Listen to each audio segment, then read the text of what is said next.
આણંદ પાલિકા બને તે પહેલા ગામોએ રજૂ કર્યા વાંધા। આણંદ પાલિકા મહાનગરપાલિકા બને તે પહેલા જ ગામોએ વાંધા રજૂ કર્યા છે। જીટોડિયા ગ્રામ પંચાયતનો મહાનગરપાલિકામાં જોડાવવા સામે વિરોધ છે। જીટોડિયા ગ્રામ પંચાયતે મનપામાં જોડાવવા માટે અસહમતિ દર્શાવી છે। સરપંચ સહિતના ગ્રામજનોએ કલેક્ટરને આવેદનપત્ર આપ્યું અને રજૂઆત કરી। જીટોડિયા ગ્રામ પંચાયતનો મહાનગરપાલિકામાં સમાવેશ ન થાય તેવી માંગ સરપંચ સહિત ગામના લોકોએ કરી। આણંદ પાલિકા બને તે પહેલા ગામોએ રજૂ કર્યા વાંધા।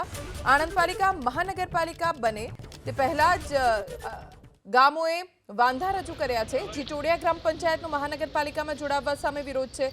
જીટોડિયા ગ્રામ પંચાયતે મનપામાં જોડાવવા માટે અસહમતિ દર્શાવી છે।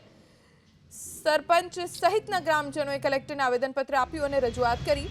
જીટોડિયા ગ્રામ પંચાયતનો મહાનગરપાલિકામાં સમાવેશ ન થાય તેવી માંગ સરપંચ સહિત ગામના લોકોએ કરી।